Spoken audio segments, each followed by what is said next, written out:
Olá, pessoal. Hoje a gente vai falar um pouquinho hoje sobre conjuntos. Na teoria de conjuntos, existem três noções que são aceitas sem definição, são chamadas de noções primitivas. Uma delas é conjunto, a outra é elemento, e a terceira é a pertinência entre elemento e conjunto.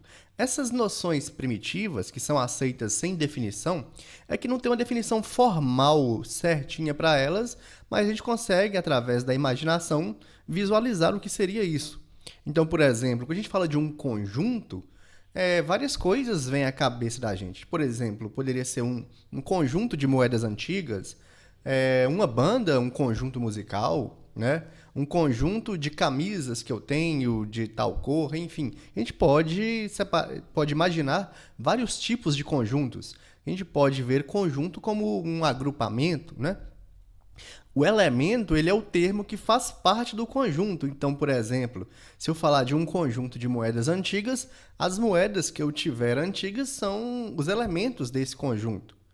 E a relação de pertinência entre elemento e conjunto é se um elemento ele faz parte de um conjunto, se ele pertence a um conjunto ou não. Então, por exemplo, se eu estiver falando, voltando nesse exemplo aí, de moedas antigas, se eu tiver, sei lá, 5 moedas antigas, aí tem lá cruzado, réis, dentre outras, aí eu chegar com a moeda de 50 centavos de real, coisa nova, vai ser um elemento que não faz parte desse conjunto, né? Então, seria isso. Um elemento ele pode fazer parte de um conjunto ou não. Bom, aqui tem outro exemplo. O conjunto das seleções que disputam o campeonato mundial é um conjunto formado por equipes, né? Então veja que os elementos desse conjunto aqui, o conjunto das seleções, cada elemento é uma seleção. Mas se a gente buscar cada seleção dessa, que é um time de futebol, cada seleção dessa, ela é formada por outro conjunto, né? Que é o conjunto de jogadores. Então a gente está tendo aqui nesse caso um conjunto de conjuntos. Então veja que cada seleção dessa, ela é um conjunto de jogadores, mas cada seleção dessa é um elemento desse conjunto aqui, conjunto das seleções. Então a gente tem que tomar cuidado quando a gente fala, um time de futebol ele é o quê? Ele é um conjunto ou um elemento? Então tem que ter uma referência.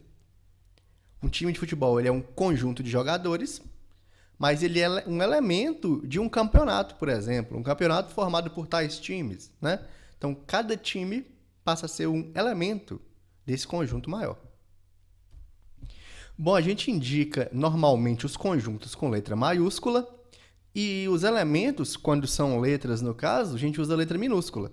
Então aqui, por exemplo, seja A um conjunto e X um elemento. Se esse elemento X ele pertence ao conjunto A, eu escrevo dessa forma. Essa letra aqui é uma letra grega, epsilon, e indica isso. Assim, nesse caso, X pertence ao conjunto A. Agora, caso esse elemento X ele não pertence ao conjunto a gente vai usar essa letra cortada. Então, esse corte aqui indica um não. X não pertence ao A. Descrição de um conjunto. Bom, a gente pode, uma das formas de descrever um conjunto é através da enumeração de seus elementos, que seria colocar entre chaves todos os elementos. Então, por exemplo, conjunto das vogais aí do nosso alfabeto. Então, eu coloco entre chaves todas as vogais separadas por vírgula. Então, fica isso aqui, ó. A, E, I, O. Outro, o conjunto dos algarismos romanos. Então, são esses aqui, ó. Separa entre chaves e coloca cada elemento separadamente. O terceiro exemplo aqui, conjunto dos nomes dos meses de 31 dias. Então, janeiro, março, maio, julho, agosto, outubro e dezembro. Entre chaves, né? Então, esse tipo de representação de conjunto é um tipo de representação que é dada pela enumeração de seus elementos. Quando a gente quer descrever o conjunto A por meio de uma propriedade, que é outra forma de descrição, a gente vai colocar característica desse conjunto. Então, por exemplo, esse aqui, ó, eu poderia falar conjunto dos nomes dos meses de 31 dias. Então, aqui seria uma forma de descrever o conjunto. Agora, aqui embaixo, eu tenho a enumeração de todos os elementos. Então, essa descrição aqui é através de uma propriedade característica. Então, seria assim. O conjunto A é formado pelos elementos X, tal que, essa barrinha aqui, a gente lê tal que, X tem a propriedade P. Então, a gente lê assim, ó. A é o conjunto dos elementos X, tal que X tem a propriedade P. Exemplo. Aqui eu não coloquei nenhuma letra, não, mas poderia usar aqui B, por exemplo. O conjunto B é formado pelos elementos X, tal que X é estado da região sul do Brasil. Então, eu vou ter aqui, pela enumeração dos elementos, que o conjunto B é formado por Paraná, Santa Catarina e Rio Grande do Sul. Então, veja que dessa forma que eu estou descrevendo o conjunto a partir de uma propriedade dos seus elementos. Então, essa aqui é a forma de descrever o conjunto por meio de uma propriedade. A outra forma é essa aqui, por enumeração dos seus elementos. Bom, vamos ver agora um pouco sobre conjunto unitário e conjunto vazio. O conjunto unitário é aquele que possui um único elemento. Então, por exemplo, o conjunto dos satélites naturais da Terra só tem um, né? Então, é a Lua. O conjunto das estrelas aqui do nosso sistema solar. Então, é só o Sol, né? Outro exemplo, o conjunto dos números naturais, que são pares e primos. Então, é só o 2. Mas eu não vou entrar muito no mérito de explicar o que é cada coisa dessa, não, que a gente vai ver isso depois. Então, o conjunto que tem só um elemento, ele é chamado de conjunto unitário. Agora, o conjunto vazio, ele é o conjunto que não possui nenhum elemento. Então, sei lá, o conjunto dos números naturais antecessores do zero. Então, não existe número natural antes do zero, né? Então, aqui a gente representa dessa forma as chaves sem nada dentro indica conjunto vazio, ou dessa forma, uma bolinha cortada. Eu não posso fazer isso aqui, ó. Isso aqui não. Colocar a bolinha cortada dentro do conjunto vazio. Nesse caso, eu estou falando que, dentro das chaves, estou falando que o elemento desse conjunto é o conjunto vazio. Então, não é isso, beleza? A gente usa ou essa notação ou essa notação. Uma das duas, separadamente. Bom, agora vamos expandir um pouquinho o assunto e vamos falar sobre conjunto universo. O conjunto universo é quando a gente vai fazer, sei lá, alguma operação matemática e aí a gente vai descrever essa operação, ela está sendo feita com base no conjunto dos números tal, natural, inteiro, racional, real. Então, isso aí seria o conjunto universo. Agora, eu vou dar um exemplo um pouco mais prático, que talvez dê para a gente entender melhor. Então, eu vou pegar aqui a nossa sala de aula, né? Os alunos do técnico de enfermagem de 3º período. Então, eu quero selecionar os torcedores de um determinado time dentro dessa turma. Então, veja que todas as possibilidades de resposta são os alunos dessa turma, né? Então, o conjunto universo é de onde eu posso tirar todas as minhas possíveis respostas, seriam os alunos do 3º período do técnico de enfermagem. Então, se o diretor torce para um determinado time, eu não vou selecioná-lo nesse caso, porque ele é um elemento que não faz parte do conjunto universo para o problema em questão. Tranquilo? Subconjunto. O subconjunto é também chamado de parte de um conjunto. Então, seria o seguinte, um conjunto A, ele é subconjunto de um conjunto B, se todo elemento desse conjunto A também pertence ao conjunto B. A notação que a gente vai ler é dessa forma aqui, ó. O conjunto A, ele é um subconjunto do conjunto B.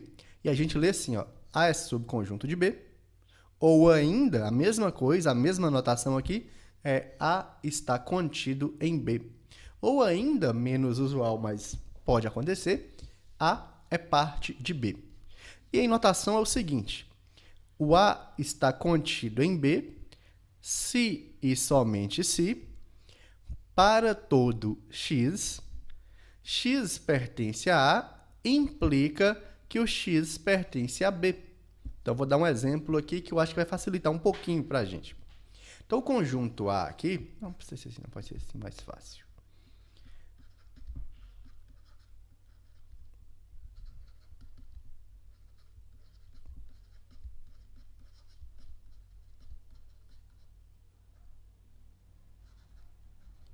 Então, aqui tem um exemplo. O conjunto A formado por A, B, C, D.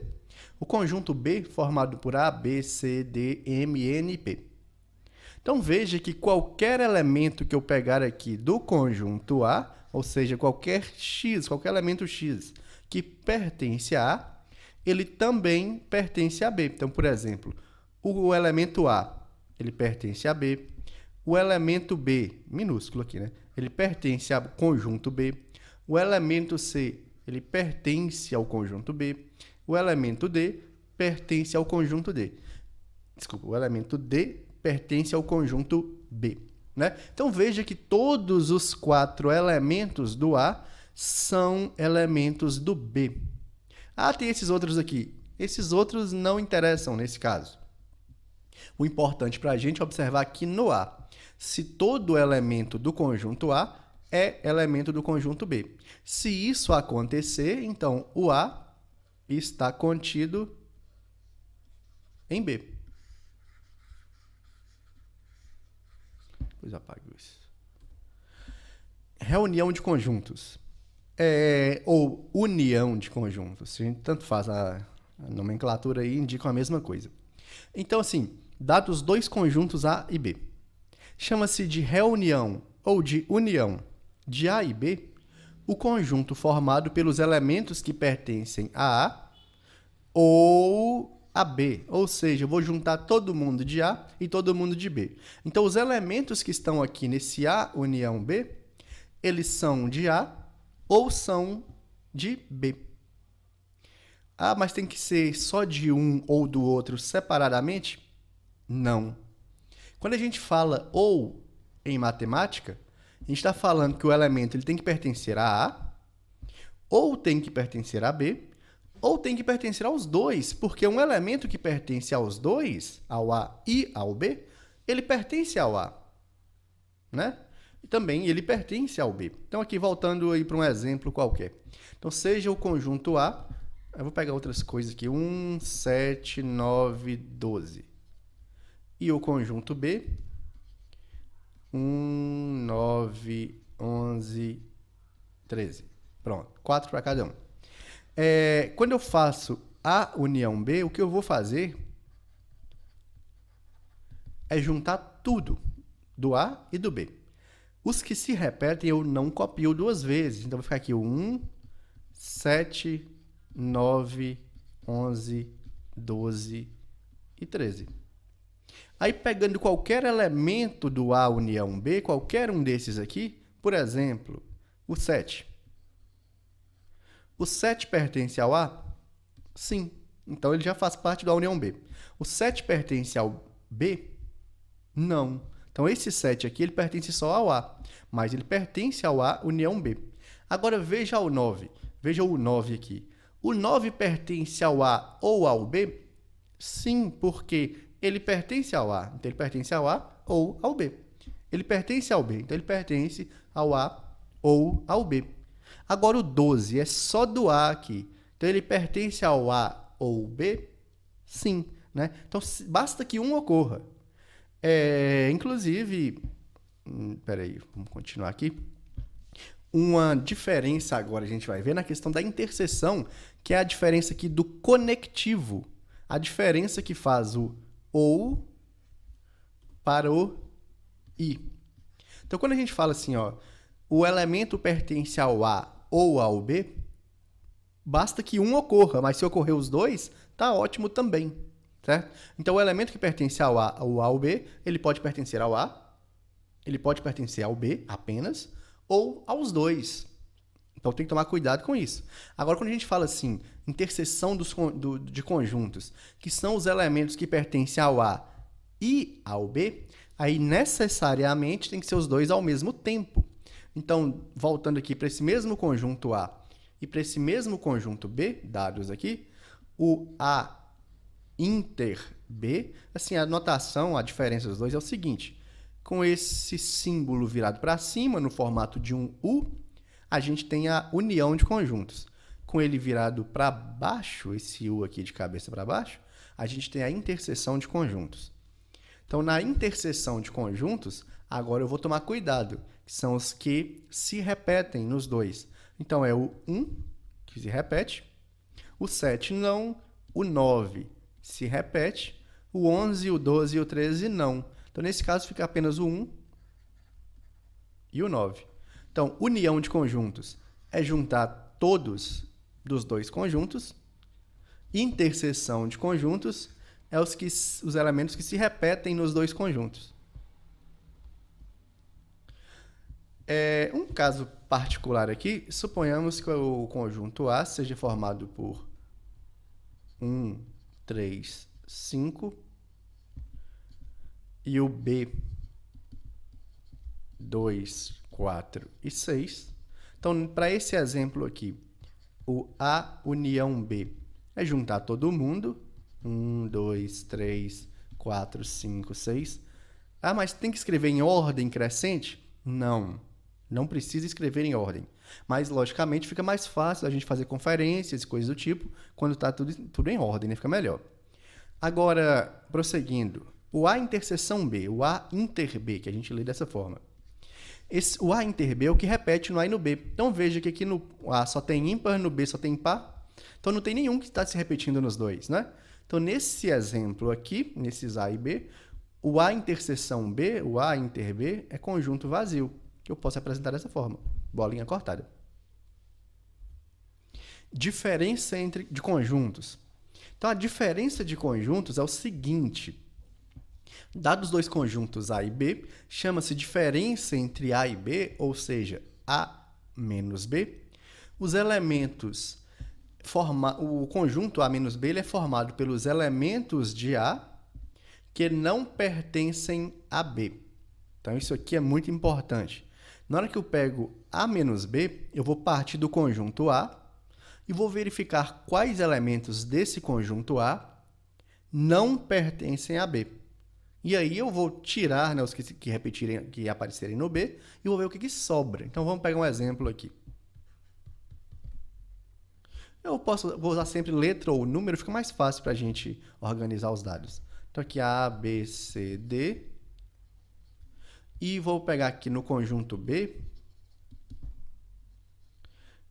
D... Não, peraí, vou pegar outro aqui. C, E, F, H. Então, o que seria o A menos B? Então, eu vou pegar aqui o conjunto A. A referência para mim é o primeiro, viu? Então, a gente vai partir do elemento dos X que pertencem ao A. E desses aí, eu vou ver quais deles não pertencem ao B. Então, eu vou vir aqui no conjunto A, para fazer o A menos B. E vou tirar do conjunto A os elementos de A que aparecem no B. Nesse caso, o único de A que aparece no B é o C, não é? O A, o B e o D não tem aqui no conjunto B. Então, meu A menos B vão ser os que restaram aqui no conjunto A. Então, fica A, B e D. Agora, e se a pergunta, ao invés de A menos B, fosse B menos A? Como seria isso? O B menos A, já vou fazer o caminho um pouquinho diferente, que ao invés de partir do conjunto A, eu vou partir do conjunto B. Eu vou ver aqui os elementos de B, quais deles que não estão no A. O único de B, que é um elemento também de A, é o C. Então, esse aqui não vai entrar no B menos A. Vão ficar quais? O E, o F e o H.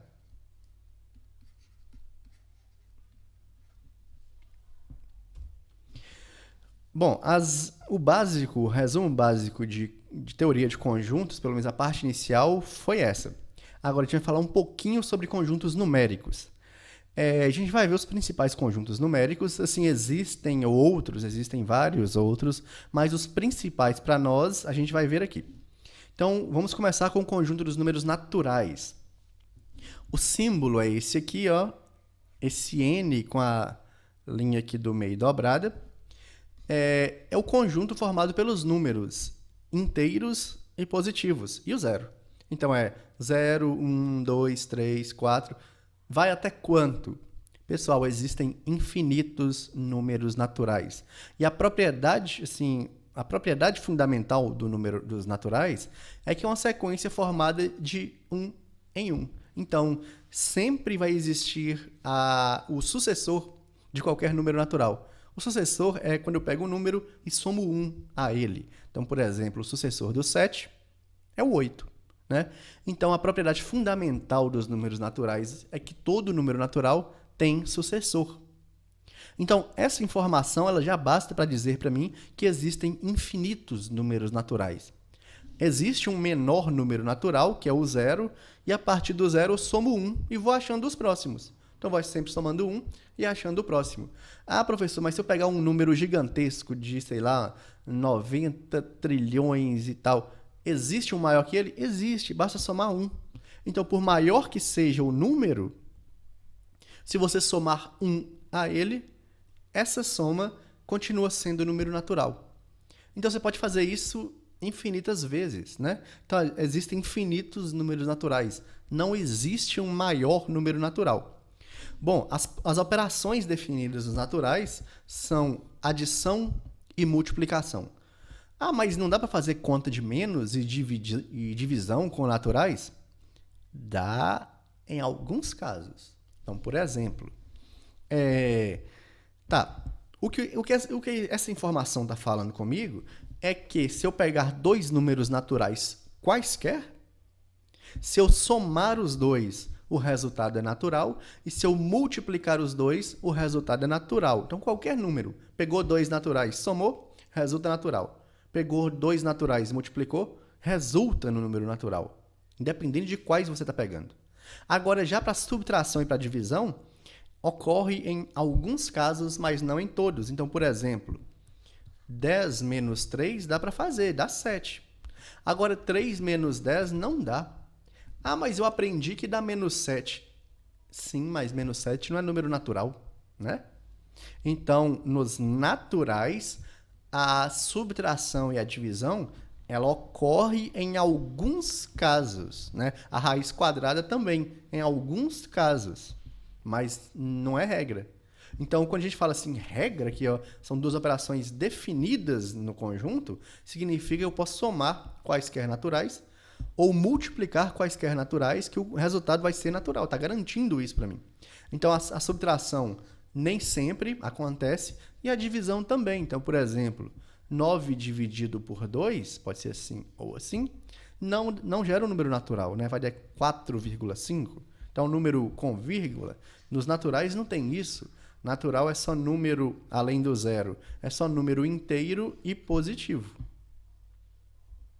Aqui são as propriedades das operações dos naturais. Então, a gente vai ter algumas para adição, que é com o A aqui, ó.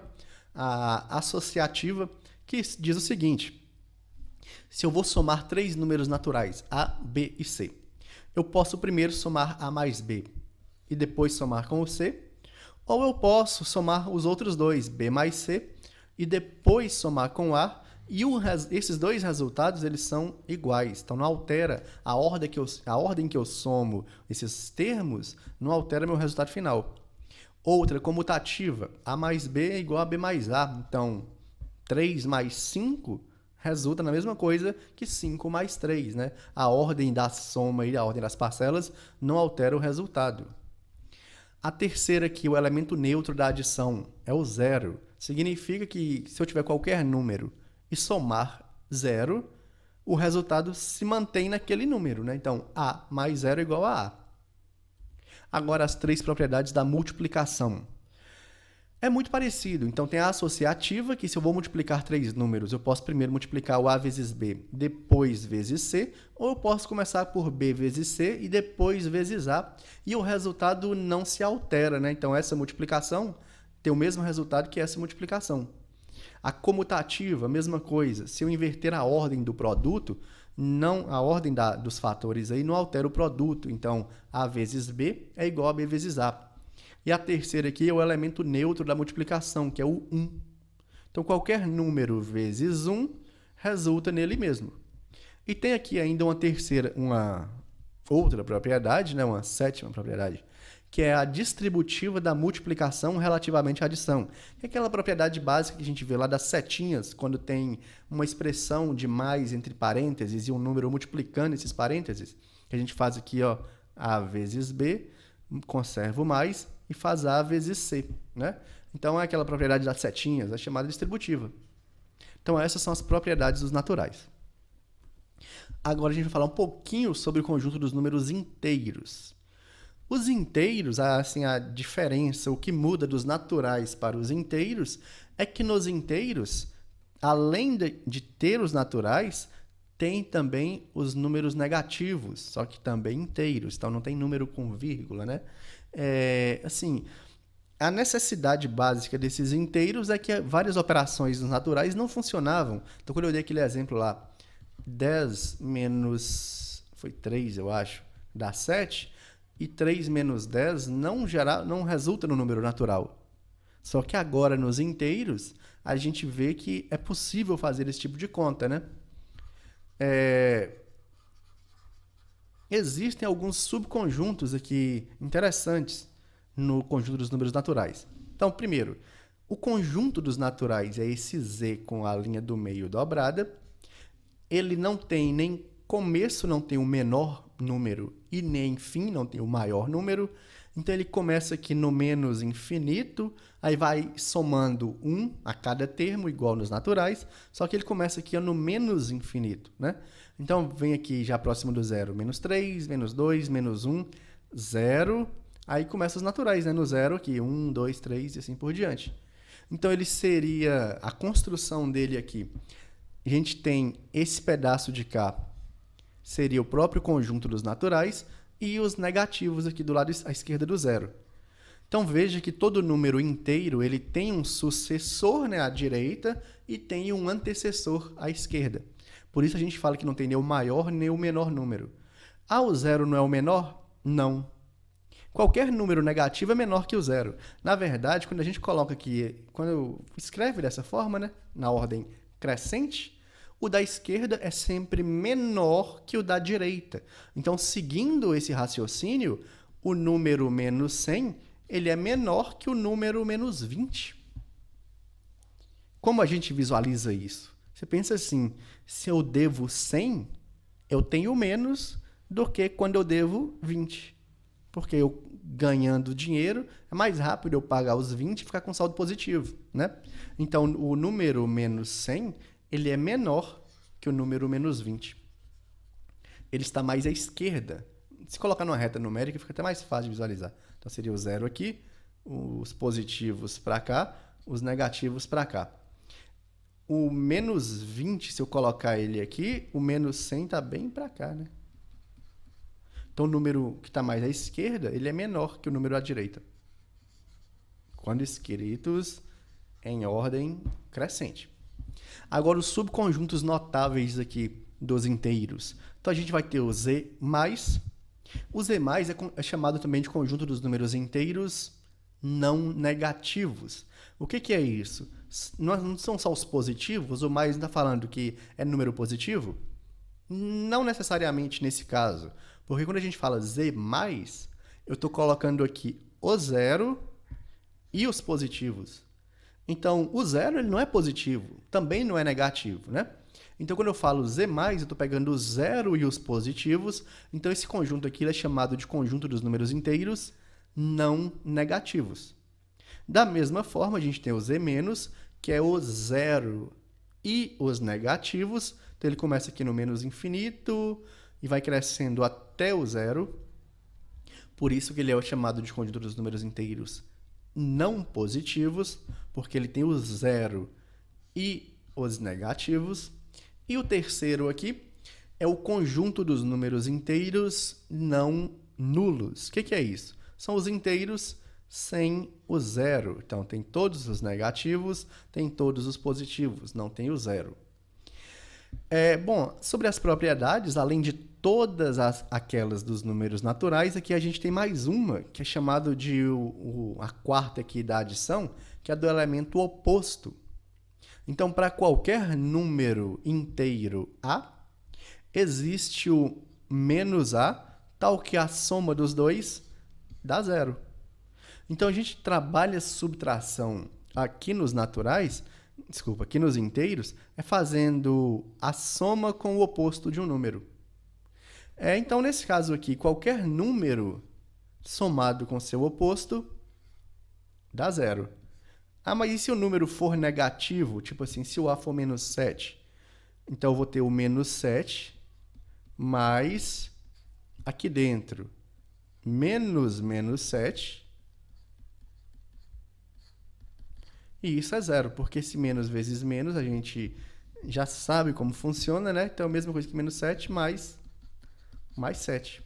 Então só mudou a ordem aqui, né? Mesma coisa no caso do A sendo negativo. Então eu estou tendo a soma de um número com o seu oposto. E isso dá zero, né? Depois eu apago isso direito. Bom, sobre os inteiros era basicamente isso. Agora a gente vai ver os números racionais, né? O conjunto dos números racionais.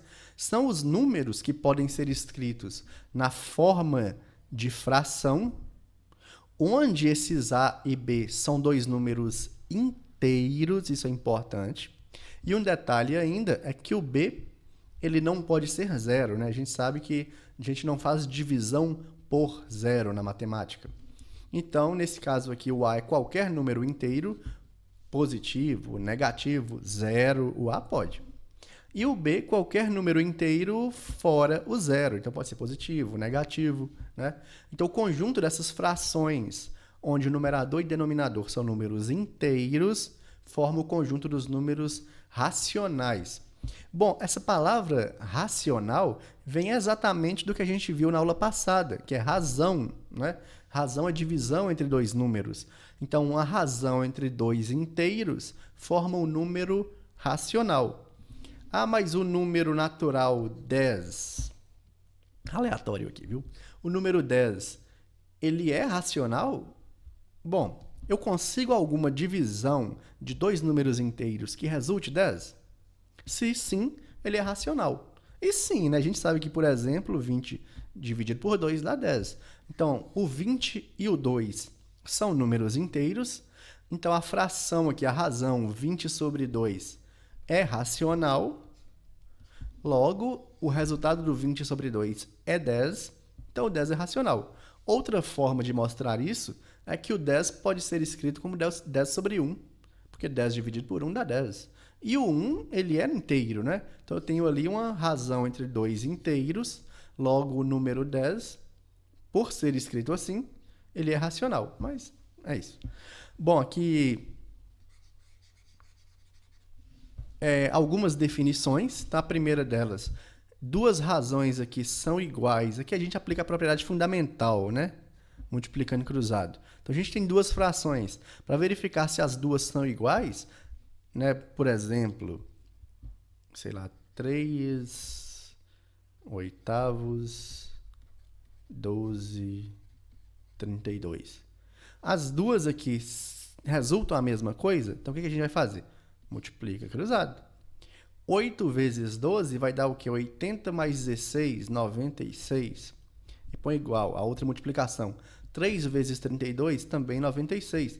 Então, sim, as duas são iguais. Então, eu tenho duas frações aqui diferentes, dois números racionais diferentes, que representam a mesma quantidade. Então, há a igualdade dos dois números racionais se essa propriedade fundamental das proporções, que a gente já viu, né, funcionar. Outra definição é sobre a adição. A adição, pessoal, nesse caso aqui, é feito o mínimo múltiplo comum. Só que aqui eles não pegaram o mínimo múltiplo comum, eles pegaram apenas um múltiplo comum. Né? Quando a gente fala do mínimo, está falando do menor deles. Então, nesse caso, foi feita uma conta direta aqui. Multiplicando o B e o D, a gente vai ter o produto BD, que é um múltiplo comum do B e do D. Daí, o que a gente faz? Pega esse BD divide pelo de baixo, então cancela o B, sobra D, e multiplica pelo de cima, então fica aqui, ó, AD. Mais, copia o mais aqui, pega o BD, divide pelo D agora, então sobra B, vezes C, BC. Então, isso aqui é o que a gente faz nas continhas de adição de frações, tipo 2, não, deixa eu pegar 2, não, 3. 3 oitavos mais 7 décimos. Como é que a gente faz com isso? Pela propriedade aqui, seria multiplicar 8 vezes 10, 80. Aí pega o 80, divide por 8, vai dar 10. 10 vezes 3 dá 30, mais 80 dividido por 10 vai dar 8. 8 vezes 7, 56. E aí soma. 80, 30 ali mais 56, 86 sobre 80. Ah, dá para simplificar? Dá para simplificar, não é? Dá para dividir os dois aqui por 2. Então, vai ficar 43 sobre 40. Agora, não dá mais para simplificar. Então, assim, aqui foi feito dessa forma, multiplicando 8 vezes 10. Tem outra forma de fazer? Tem, que seria o MMC primeiro do 8 e do 10. Não sei se vocês vão se lembrar de como é que funciona. A gente vai dividindo por múltiplos. Então, a gente começa aqui verificando se tem algum par que dá por 2. Depois de dividir pelo 2, a gente verifica se dá por 3, depois por 5, por 7, por 11, que são sempre os números primos, não é isso? E o que é um número primo mesmo? Número primo é aquele que só é possível dividir por 1 e por ele mesmo. Ah, mas como assim número com vírgula? Não, a gente está falando, nesse caso de números primos, essa teoria só é aplicada nos números naturais. Então, os divisores de um número natural são aqueles que eu pego o número natural, divido pelo número e o resultado é natural, né? Então, aí são os divisores do natural. Então, o que eu vou fazer aqui? Eu vou verificar os números primos. Número primo só é divisível por 1 e por ele mesmo. Então, vou ter 2, 3, 5, 7, o 9 não, porque dá por 3, né? 11, 13 e assim por diante. Então, a gente vai verificando sempre começando aqui pelo menor. Então, 8 e 10 dá por 2, pelo menos tem algum ali que dá por 2. Aí, 8 por 2 dá 4, 10 por 2 dá 5. De novo, divide por 2, vai dar 2. O 5 não dá por 2, eu desço ele. Esse 2 aqui dá para dividir por 2, vai dar 1, desce o 5 de novo. Então, esse 1 aqui já encerrou. Agora, falta o 5. 5 é primo, só dá por ele mesmo. Então, 5 aqui. 5 por 5, 1. O que eu vou fazer agora com esses números que eu tenho aqui? Eu vou multiplicar. 2 vezes 2 vezes 2 dá 8, 8 vezes 5, 40. Então, ao invés de fazer a conta dessa forma, eu poderia colocar um 40 aqui embaixo, que é o MMC do 8 e do 10. Aí, repete o processo, é muito análogo aqui. Eu pego 40, divide por 8, dá 5. 5 vezes 3 dá 15, mais 40 dividido por 10 dá 4. 4 vezes 7 dá 28. E, por fim, 15 mais 28, 43 sobre 40. Então, deu o mesmo resultado, só que agora não precisa nem simplificar, né? O conjunto Q, ele é indicado por essa letra aqui, ou a forma da gente escrever mais fácil é esse aqui, ó. Né? Então, a gente faz a bolinha aqui, desce uma linha aqui dentro e faz esse puxadinho. Então, é o conjunto dos racionais. Então, ele tem o mesmo esquema ali dos inteiros. Então, é o conjunto dos racionais não negativos, não positivos e não nulos, que é o Q+, Q- e Q asterisco, respectivamente. Quando eu tenho uma fração onde os dois números, o A e o B, eles não têm divisores comuns que não sejam o 1, a gente fala que a fração é irredutível. Então, por exemplo, voltando aqui, quando chegou aqui, ó, 86 sobre 80, o 86 e o 80, eles têm um divisor comum, fora o 1, né? Tem o 2. Então, eu dividi os dois por 2. Aí, eu cheguei aqui, ó, 43 sobre 40. Tirando o 1, esses dois números não têm divisores em comum. Então, a gente fala que os dois números, o 43 e o 40, são primos entre si. E a fração 43 sobre 40 ela é chamada de irredutível. Não dá mais para simplificar. As propriedades dos números racionais são basicamente as mesmas aqui dos inteiros, né, as mesmas vistas lá, exceto uma, que tem uma a mais aqui, multiplicativa. É que se a fração aqui não for zero, né, o resultado dessa fração não for zero, eu vou ter que um número vezes o seu inverso resulta em 1. Então, 3/7 vezes 7/3 dá 1. E a partir dessa propriedade, a gente estabelece a questão da divisão nos racionais. Porque um número dividido por ele mesmo dá 1. Não é isso? Que a gente já sabe desde os naturais. Um número dividido por ele mesmo dá 1. Só que aqui eu estou vendo que um número vezes o seu inverso dá 1. Então, ó, o número dividido por ele mesmo dá 1. Um número vezes o seu inverso dá 1. Então, o que a gente vai fazer para estabelecer divisões é fazer isso se transformar nisso. Ou seja, para eu dividir frações, eu conservo a primeira e multiplico pelo inverso da segunda. Então, aqui, ó, A sobre B dividido por C sobre D, eu vou conservar a primeira, A vezes B, A sobre B, desculpa, e vou multiplicar, então eu vou transformar a divisão numa multiplicação pelo inverso da segunda. Então, ao invés de ficar D sobre C, desculpa, ao invés de ficar C sobre D, fica D sobre C, o inverso aí. Aqui a representação decimal dos números racionais, ela é feita a partir da divisão do numerador pelo denominador. Então, quando eu quero dividir, por exemplo, 1 sobre 2, o que a gente vai fazer? Se não for fazer na calculadora, a gente vai fazer o algoritmo, 1 dividido por 2. Então, pensa assim, ó, 1 dá para dividir por 2 um resultado inteiro? Não. Quando isso acontece, eu vou acrescentar um zero aqui e vou acrescentar uma vírgula no meu quociente. Como não tem nada aqui, né? Então, eu vou colocar um zero e a vírgula. Se já tivesse algum número lá, eu colocaria só a vírgula. Agora sim, 10 dividido por 2, 5. 5 vezes 2, 10. Acabou. Então, o resultado, 0,5. Ali no 3 dividido por 4, o raciocínio é análogo, né? Então, vou fazer 3 dividido por 4. 3 não dá para dividir por 4, tanto que 3 é menor que 4. Então, coloco o zero e a vírgula. 30 por 4 dá 7. 7 vezes 4, 28. Diminui, dá 2. 2 não dá para dividir por 4, acrescenta um zero e não põe mais vírgula lá não, beleza? Aí sim, 20 por 4 dá 5. 5 vezes 4, 20, acabou. Então, 0,75. Agora, há casos em que, ao fazer a divisão, as coisas começam a se repetir. Por exemplo, aqui, ó, no 4/3. 4 dividido por 3. 4 por 3 dá 1. 1 vezes 3 está aqui, diminui, dá 1. Aí o 1 não dá para dividir por 3, aumenta o 0 e põe a vírgula. 10 por 3 dá 3. 3 vezes 3, 9. Diminui, dá 1. Acrescenta um 0. 10 por 3 dá 3. Multiplica, dá 9. Diminui, dá 1. Acrescenta. Vai ficar repetindo isso, né? Então, aqui vai, ó, infinitamente nesse processo.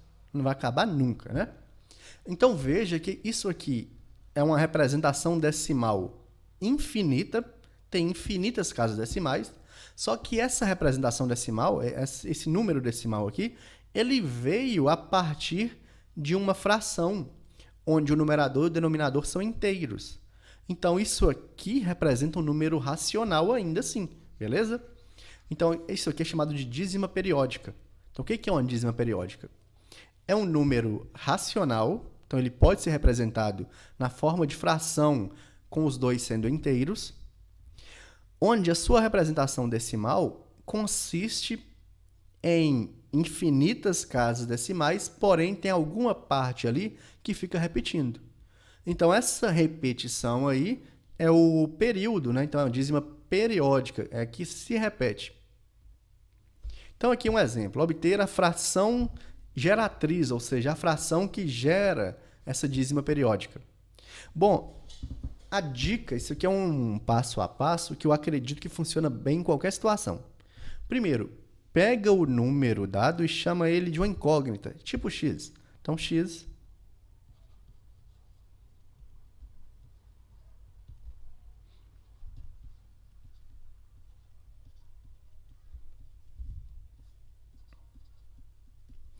Agora, a gente vai verificar se da forma que o número está escrito, se a vírgula está separando a parte que repete da parte que não repete. Se isso tiver acontecido, ótimo. Se não tiver acontecido, a gente vai fazer uma adequaçãozinha. Então, veja, aqui está 3, aí tem 2, 13, 13, 13. Então, tem esse 2 depois da vírgula, que ele não está se repetindo, e ele está depois da vírgula. Então, eu vou tentar obter outro número a partir desse, que tem o 2 antes da vírgula. Ou seja, é como se eu pegar essa vírgula e deslocar para cá. Só isso.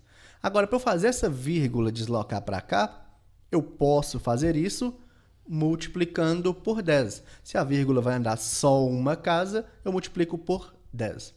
Então, multiplicando tudo isso aqui por 10, eu vou ter 10x igual a 32,13, 13, 13. Pronto. A primeira etapa já foi, que é a vírgula separar a parte periódica da não periódica. Então, o primeiro passo é esse. O segundo passo consiste em, a partir desse número aqui, esquece o de cima, a partir desse número aqui, eu obter outro que tenha a mesma parte periódica repetindo. Então, veja que a parte periódica que repete é 13, 13, 13, ou seja, é um número composto por duas casas, né? Então, eu tenho que deslocar essa vírgula duas casas para eu ter um outro número que a fração que tem a mesma parte periódica. Só que para eu deslocar essa vírgula duas casas, eu vou multiplicar agora por 100. Duas casas, né? 2 zeros. Então, eu vou fazer isso aqui com tudo, ó. O 10x vezes 100, eu vou aumentar 2 zeros, 1000x. Aqui nesse número, eu vou deslocar a vírgula duas casas para a direita. Então, fica 3, 2, 1, 3, vírgula 13, 13, 13, e assim por diante, infinitamente, né? Agora, eu vou pegar as duas expressões que têm essa mesma parte periódica repetindo, que é esse número e esse número, e vou diminuir. Eu vou fazer o maior menos o menor. Então, vai ficar como? Vai ficar a expressão de baixo menos a expressão de cima. Então, fica aqui, ó, 1000x igual a... esse aqui eu vou só copiar, né? A expressão toda. Igual a 3213,13, 13, infinitamente. E no outro é 10x igual a 32. Só colocar vírgula embaixo de vírgula para ficar fácil de visualizar o que conta tem que fazer. E vou diminuir os dois. Então, menos. Aqui no x está fácil. 1000 menos 10, 990x. Aqui, a parte inteira, né, que está antes da vírgula, vai ser o 3.213 menos 32. Então, vai dar 3.181, né, diminuindo aí. E o que está depois da vírgula, que é como se fosse o 0,131313, tem a mesma coisa em cima e embaixo. Então, aqui, diminuindo os dois, corta esse com esse. Então, fica só isso aqui, ó. Para terminar de achar o valor do x, eu vou pegar o 990 e vou dividir. Então, fica 3.181 dividido por 990. Então, se a gente fizer a divisão desse número por esse, obtém esse aqui. Bom, a gente viu o conjunto dos números racionais, né, que podem ser escritos na forma de fração. Então, mesmo uma dízima periódica dessa aqui é um número racional. Veja que eu escrevi na forma de divisão de dois números inteiros. Agora, tem números que não podem ser escritos dessa forma. Quais são eles? Então, a gente tem ali o número de Euler, o π, que são já clássicos, mas tem também qualquer raiz, exemplo, raiz quadrada, que não seja de número quadrado perfeito. Então, os números quadrados perfeitos é o 0, o 1, o 4, o 9, o 16, 25, 36. Todos esses que eu estou falando aí, quando extrai a raiz quadrada deles, resulta em um número inteiro. Mas e os que estão entre eles, tipo a raiz quadrada de 2, de 3, de 5? Eu estou falando aqui de raiz quadrada mas vale para qualquer raiz. Raiz enésima aqui de A, né? Qualquer número aqui, o 2, se for raiz quadrada, mas pode ser 3, 4, 5, assim por diante, né? Então, essas raízes que não resultam números com um número finito de casas decimais são exemplos de números que não são racionais. Eu não consigo escrever na forma de fração de dois números inteiros. Então, esses números que não são racionais, eles são chamados de irracionais. E uma característica dele é que ele sempre tem a forma assim, vou dar um exemplo aleatório, 9,234,981, sabe? Assim, não é bem aleatório não, né? Estou colocando um aleatório aqui. Mas eles têm um número infinito de casas decimais e que não há um padrão de repetição.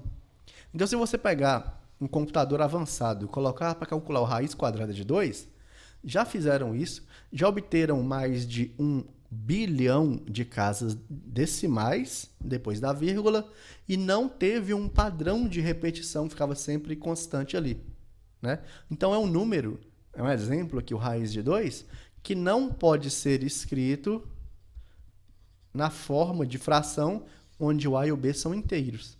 Então, não existe A e B inteiros, tal que a divisão do A sobre B resulte no raiz quadrada de 2. Esses números são os irracionais, são os que não são racionais. Agora, a gente não vai estudar muito sobre eles, não, e vai partir direto aqui para os reais.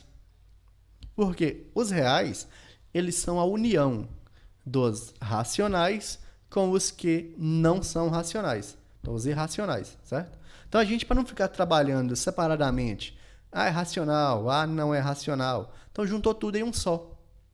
E aí é o conjunto dos números reais. As operações de adição, multiplicação nos reais gozam das mesmas propriedades das vistas no conjunto dos racionais.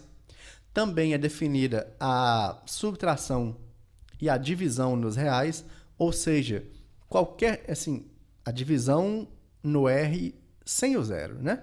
Dividir por zero não tem como. Então, assim, qualquer número real, dois números reais, que eu somo, multiplico, subtraio, divido, o resultado vai ser um número real. Seja ele racional ou irracional, mas agora tanto faz. Os reais juntaram os dois em um só. E, além disso, se eu pegar os números reais não negativos, a raiz enésima dele também vai ser real. Então, o exemplo aquele que eu dei do raiz de 2, que não é racional, ele é irracional. Logo, ele é real. O conjunto aqui, a reta numérica que representa o conjunto dos reais, ela é chamada de uma reta numérica completa. Ela não tem espaços, não tem furos. Porque qualquer ponto dela que você colocar aqui, você vai ter um número, seja ele racional ou irracional. E é isso, pessoal. O conteúdo da aula foi esse. No mais, até a próxima aula. Abraços e bons estudos.